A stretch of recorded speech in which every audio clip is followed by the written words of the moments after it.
Grove TV3 honors our nation's veterans in this special program featuring the stories of 4 brave men who served in World War II, Korea, Vietnam, and Iraq. Their tales of combat remind us freedom is never free.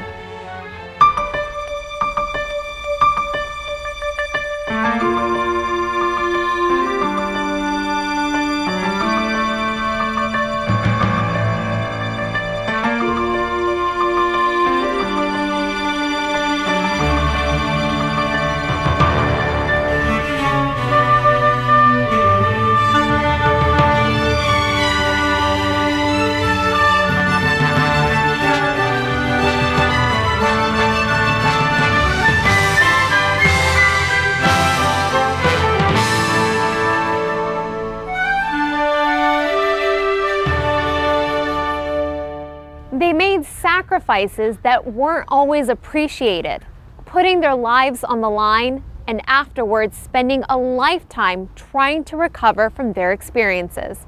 Hello and thanks for joining us. I'm Arthi Nehru. You're about to hear the stories that often go untold, simply because they're too hard to share. We sat down with veterans who served in 4 different wars. As they gradually open up, they paint the picture of life at war and the unique challenges they each faced. We begin with the World War II Navy medic whose 2.5-year service lives with him even today.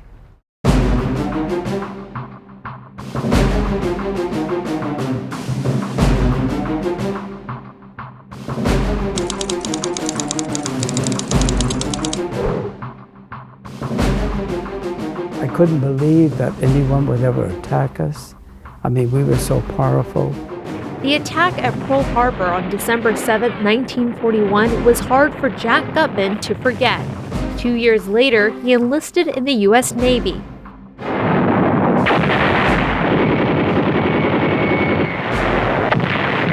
The war was progressing. I felt I had to do something for my country.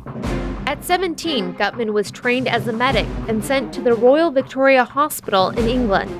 We all knew it was going to be for something. It was all hush hush. Of course, we now know it was for the Normandy invasion. This outfit was huge. I mean, just thousands of us. Women, nurses, doctors. It was strange because I couldn't stand the sight of blood. I mean, I would get wheezy when I saw it. But I soon got over that.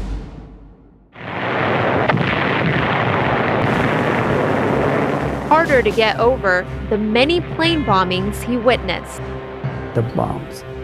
They would go along, you'd hear bub, bub, bub, bub, bub, bub, bub, bub, and then finally, when it stopped, it would go at an angle. And all of a sudden be a huge explosion. Many times a house, people. Later, Gutman was chosen to help with the Normandy invasion. He says this is where it got personal. When you're a medic, you're taking care of a guy who got shot and he's screaming, "Mama, Mama," and then he's saying to you, "Doc, Doc, am I going to die? Am I going to die?" It becomes very personal. To this day, Gutman can't forget his experience with one particular patient. I felt I had to lie to him that he's going to make it, he's going to be okay and be with his family. And that was something I carried with me a lot. If a man dies on your watch, and he did die, you have to pack every cavity in his body with cotton. I mean, his ears, his nose, everything, every cavity. I had to do this 4 times in the time in the war. Very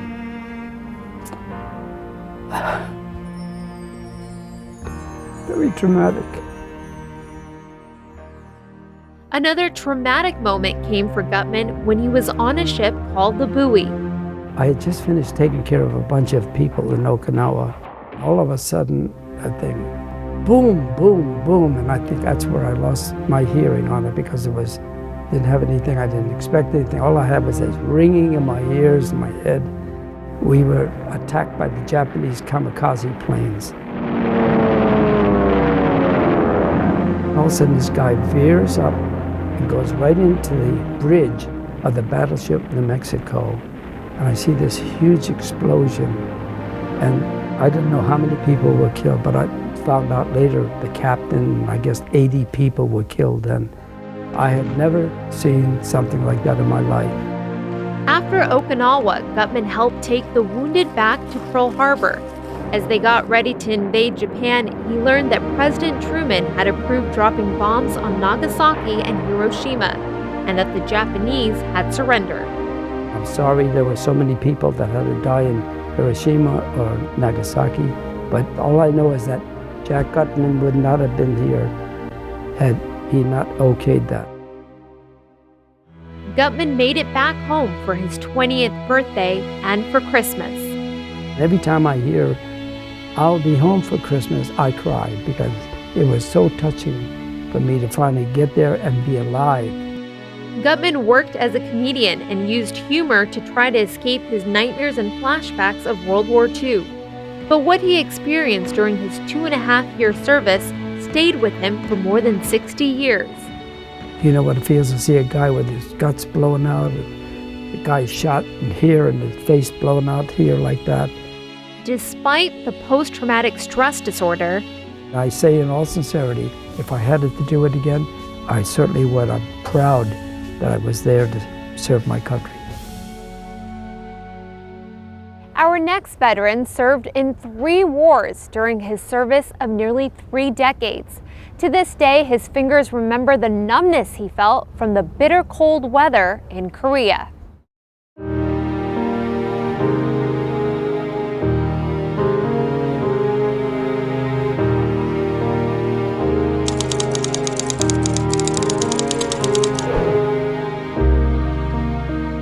I got with my pals, we decided we would go ahead and join the service, so we chose the Marine Corps.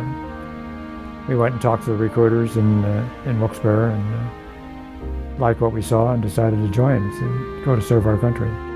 Robert Buck Rogers had to get parental consent. He was only 16 when he signed up for the Marine Corps.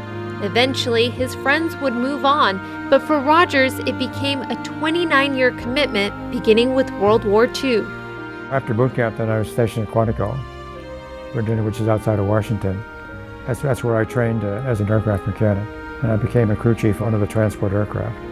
During the tail end of World War II, Rogers served domestically, flying troops and supplies around the United States. It was his next assignment which would take him abroad. I went to Korea in 1950, which is right at the beginning of the Korean War. Of course, during that period, nobody knew where Korea was, or on the map, or anything else. Rogers' responsibilities were the same in Korea, flying supplies and troops to different areas. He would also bring back the wounded, or KIAs, those killed in action. Korea was just a desolate area that was just cold. That's the only thing it was. And that was one of the biggest casualties, was frostbite and trying to work in the cold. And to this day, my fingertips are still numb whenever it gets cold. I just have no feeling in the tips of my fingers from the cold weather that was there. It was just dusty and dirty, and in the wintertime you had snow that was knee-deep. Troops on the ground, they had a very difficult time with the cold. They had what they called the Mickey Mouse boot, which was a insulated boot that you wore, plus parkas, and try to stay as warm as you could. In the evenings, Rogers' plane would drop flares. We'd be dropping flares for the night fighters. Go ahead and destroy the movement of the troops on the ground. They were dropped out of the air. They had a lanyard which went ahead and ignited the flare. They were 1,500 candle power, which would light up the area pretty good. We would get the word from up front they needed 3 flares at 30-second intervals, and so we would drop the flares at that particular interval if they wanted them. It was hard to count how many times Rogers' plane was shot at. They were pretty close, they were pretty loud, so you know they were pretty close. We were shot at from the ground up. Of course, that's where I got my commendation medal for dropping the flares at night for the night fighters. Rogers received 6 air medals. Do your job and do what you had to do. It's just do it the best of your ability. When it came to defending themselves, Rogers says they didn't have much protection during the Korean War. The only arm we had was a .45 pistol that we carried with us in the airplane. And we had a submachine gun in the back of the airplane if ever we went down. Most striking, there were no ear protectors at that time. That's the reason I think that most of my hearing is bad, is because of the jet engines and the reciprocating engines that we worked on without wearing protectors. Through the changes and challenges, Rogers didn't forget his family and friends back home. I can remember during the Depression when I was growing up how my father struggled in order to go ahead and provide for the family. And when I was over in Korea, I would keep only a small portion of my paycheck and send all the rest of it back home. At the end of the war, Rogers made it back home with one minor injury to his knee. I was on the wing of the airplane, and I slipped off the wing and went down to the ground.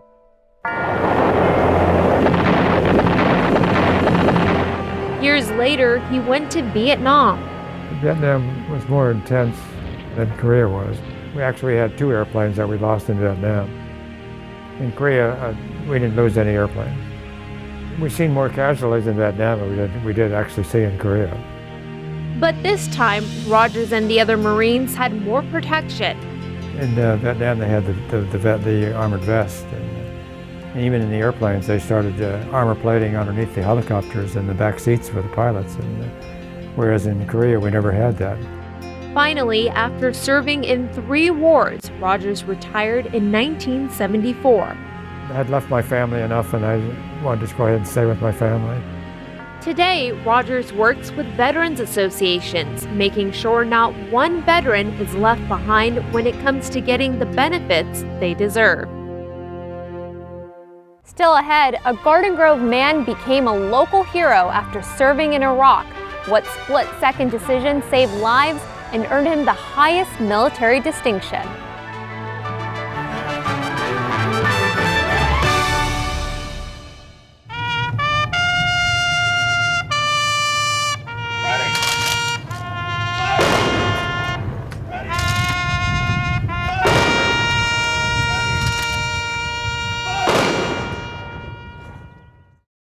Roy Gleason was known for playing professional ball with the Dodgers. That was before he got drafted into the U.S. Army and sent to Vietnam, where he fought hard until he was almost taken out of the game.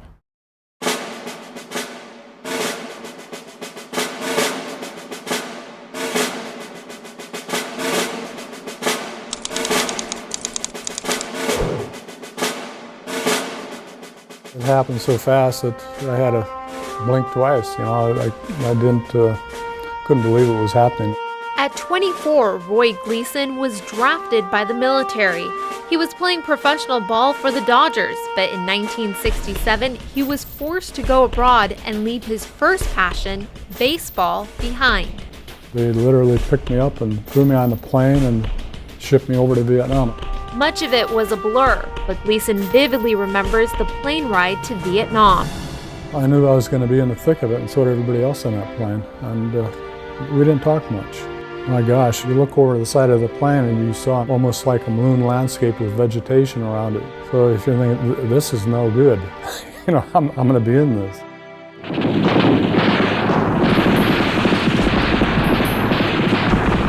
Once they landed, one of the biggest challenges, acclimating to the heat. You got off that plane, you were immediately hit with a distinct smell and humidity and just unbelievable heat. It just was like a furnace blasting at you. You forget the sights, the smells, the sounds, stuff like that. They make an immediate impression on you and they never leave you. Gleason's journey began in December 1967 and would last 8 months and 4 days, not that he was counting.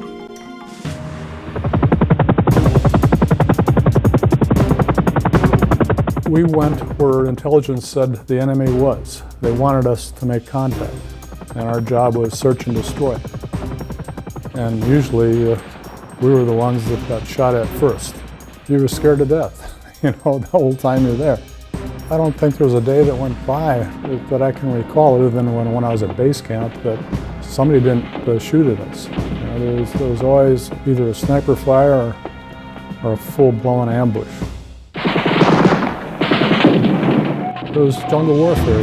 They hit you and run, hit you and run. You hardly ever saw them, but you saw the muzzle flash. I think somebody once stated that being in combat is hours and hours of boredom with minutes of sheer terror. And That's basically about what it is. As time went on, Gleason got better at spotting ambushes. I went over there as a private, and I made sergeant because I had survived. I had made my own vest, because when I was walking point, I carried an M79 with 20 canisters, 40 HEs, 4 grenades, 2 canteens. I could go on. You go loaded. Through the different battles, Gleason's dedication earned him recognition. I'd been awarded the Soldier of the Month of the whole division, which was quite a prestigious award. I was more thankful and happy to have because it got me a week out of the bush. I got good food and security for a week. That was a great reward to me back then. Gleason spent many moments in Nam remembering his family. All you think about is back home in the world. We called it the Freedom Bird. I've got contact with some snipers, over. The 8-month adrenaline rush ended when Gleason got hit on July 24th, 1968. I was blown about 10, 15 feet in the air into a moat, which probably saved me because then the small arms fire opened up. There was an ambush.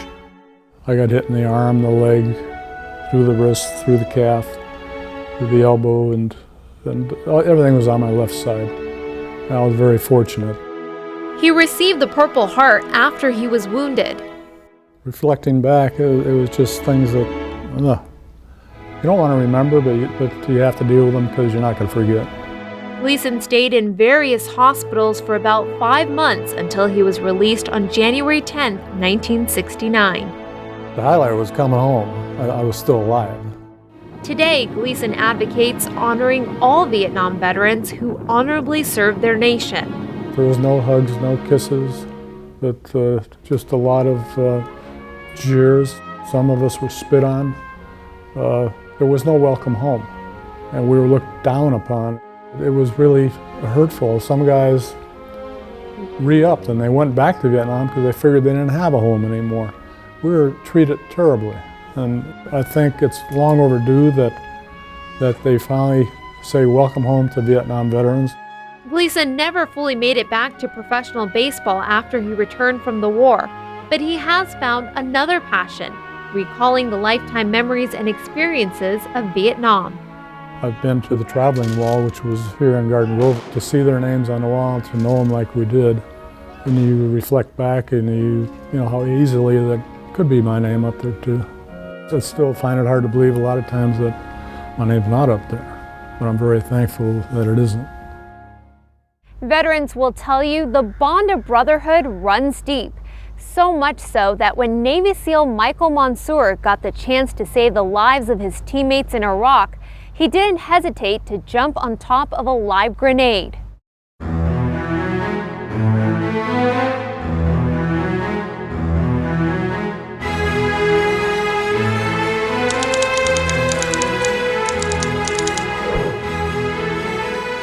To those who knew him, it wasn't a surprise that Michael Anthony Monsour would grow up to be a hero.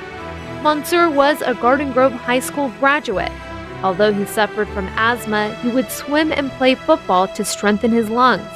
And even in those teen years, his classmates knew there was something above average about him. Heart, passion, strength, and just desire to be there. Great teammate, good player.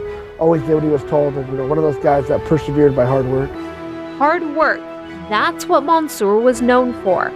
At the age of 20, he enlisted in the United States Navy.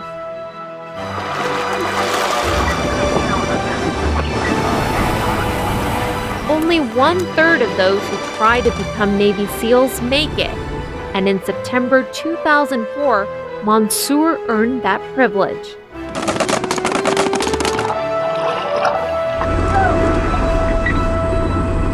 His sister Sarah describes him as courageous and devoted.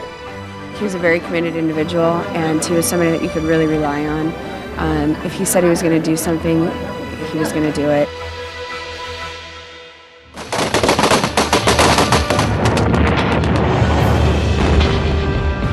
While he was deployed to Ramadi, Iraq, Petty Officer Monsour conducted special operations. He would run into the line of fire and save wounded teammates. He was a leader in combat and in life. But on September 29, 2006, he made the split-second decision that would put him in the rank of heroes. Monsour and two of his teammates took position on a rooftop. That's when an insurgent's grenade bounced off of Monsour's chest and fell in front of him. He didn't think twice, leapt on top of the grenade before it exploded, and died 30 minutes later. Instantly, and without regard for his own safety, he threw himself onto the grenade to absorb the force of the explosion with his body, saving the lives of his two teammates. Mr. and Mrs. Monsour, America owes you a debt that can never be repaid. This nation will always cherish the memory of your son. We will not let his life go in vain. Monsour's sacrifice didn't go unrecognized. The Medal of Honor is the highest military distinction, and Monsour became the fourth recipient in the War on Terror. He previously had earned the Silver Star for pulling a Navy SEAL to safety during a firefight, and he received the Purple Heart. Just come out of Garden Grove and he represent, his city, his country. It's just disappointing. Passed away at 25 years old. In my book, Mike's a true hero. He did exactly what he wanted to do. He knew before he ever graduated from high school that he was going to go in the service. We gather today in the presence of true sacrifice at a level that is unmatched. Locally, monuments went up to honor Monsour. This Freedom Memorial is now a permanent fixture at his alma mater. When we see Mike being honored, we're very grateful for what's being done for him. That's all we can ask for. It's just for remembrance of Mike and who he was. A hero who won't be forgotten. There are many ways we can honor our veterans. We'll show you one effort underway in Garden Grove after the break.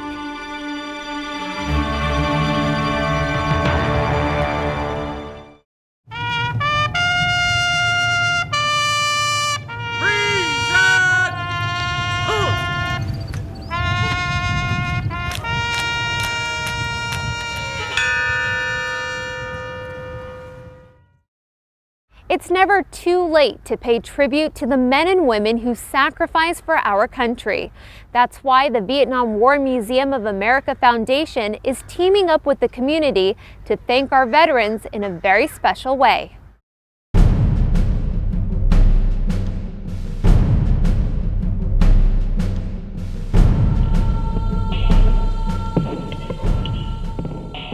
Mike Foster grew up in Garden Grove, California.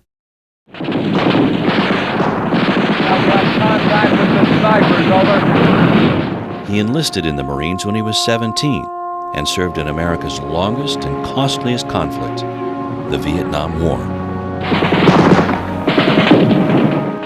On March 24, 1969, during his second tour in Vietnam, Mike and several other Marines were killed in an ambush. He died fighting for and fighting with who he wanted to be with. It was his choice. You can't take that away from the soldier. The soldier knows that he's in imminent danger, and he knows he's fighting for his buddies, he's fighting for the Corps, he's fighting for his beliefs, he's fighting for himself. Mike was 2 months short of coming home. Today, his name is honored with more than 58,000 others at the Vietnam Veterans Memorial in Washington, D.C. He's my personal hero in my life. As all the soldiers who fought there and died or fought there and survived. The battle to survive was just beginning. Those who made it back home found home had changed. Demonstrations against the war covered college campuses. During the war, everybody wanted to come home. Once we got home, it was like, I'd have been better off with a bullet through the head, quick, done, and wouldn't have to deal with all this. Veterans were haunted by survivor's guilt, long-lasting post-traumatic stress disorder, and a sense of shame. You were spit at, you were accused of this, and you were accused of that. But you're just doing your job when you're over there. My grandfather was in World War I, and the American public was very supportive. My father was in World War II. The public was very supportive. Korea, the American people were very supportive. Vietnam, for whatever reason, they weren't. The biggest impact on their mind that somebody threw urine on them or spit at them, called them baby killers.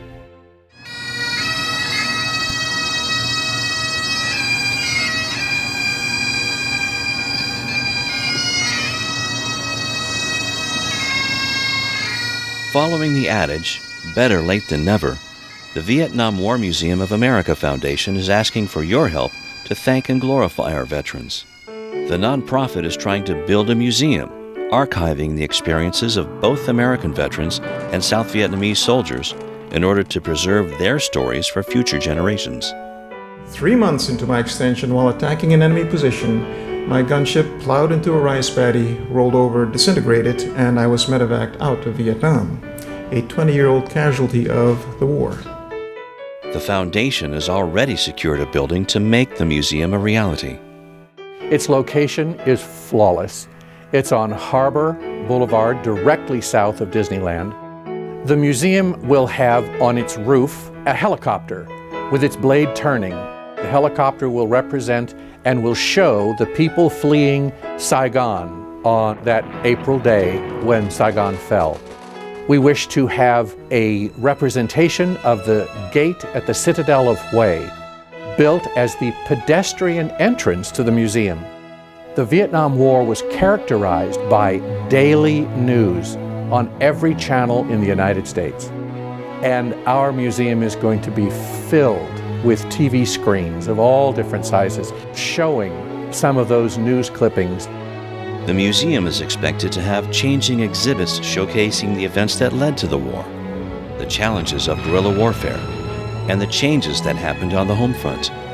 And those changes have put a stamp on America that we need to document, because there are people who simply don't understand what happened during the Vietnam era. Turning this vision for the museum into reality now depends on donations from people like you. The goal is to raise $17 million to develop both the museum and the exhibits within the facility. I think if you look at history, we as a nation have a lot to make up for the way those veterans were treated. This is one way to do a little, not nearly what the men deserved, but it's certainly on its way to helping make some amends and tell them they were valued. We're hoping that this museum will be a place of forgiveness, a place of healing. A place of healing for families like Mike Foster's.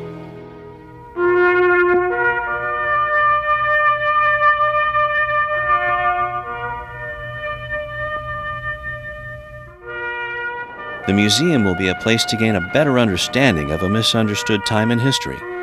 It will honor those who gave their lives in the war, share their stories, and pass along history lessons for generations to come. I have sampan crossing up ahead. I will attempt to intercept. Come on, first, come on, let's go. All in behind. To learn more about the Vietnam War Museum of America, you can visit www.vnwma.com. Thanks for joining us on this special program honoring our veterans. From all of us here at Garden Grove TV3, we want to say thank you to those who have served or are currently serving our nation, and of course, their families and loved ones too. Thank you.